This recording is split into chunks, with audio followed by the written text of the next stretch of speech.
Tasavvur qiling, osmonda bir vaqtning o'zida ikkita quyosh porlashi mumkinmi? Yo'q, agar ikki quyosh chiqsa, bu dunyo yonib kul bo'ladi. 1402-yil Anqarada esa jazirama issiqdan xuddi yer yorilib ketgudek, askarlarning egnidagi temir sovutlar terini kuydirmoqda. Bu shunchaki jang emas edi. Bu qiyomatning o'zginasi edi.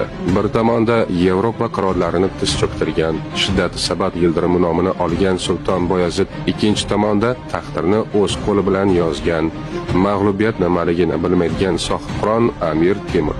Tarixchilar buni Anqara jangi deb bitishdi, lekin aslida bu ikki buyuk tog'ning to'qnashuvi edi. Ular ikki xil olam edi. Sulton Boyazid xuddi laqabi kabi chaqmoqdek tez va shiddatli ketma-ket qozona olgan g'alabalar uni shunday mag'rur qilgandiki, u o'zini yengilmas iloh deb hisoblardi.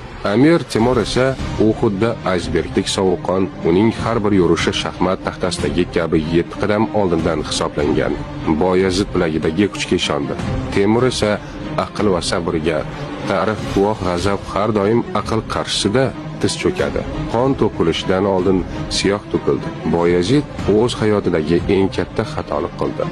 U Temurga shunday maktub yo'lladiki, undagi so'zlar har qanday erkakning g'ururini chelpatishini qiladi. U nafaqat Temurni, balki uning oilasini, haramini tiliga olib haqoratladi. Sharqda bu o'limdan ham og'irroq gunoh sanalardi.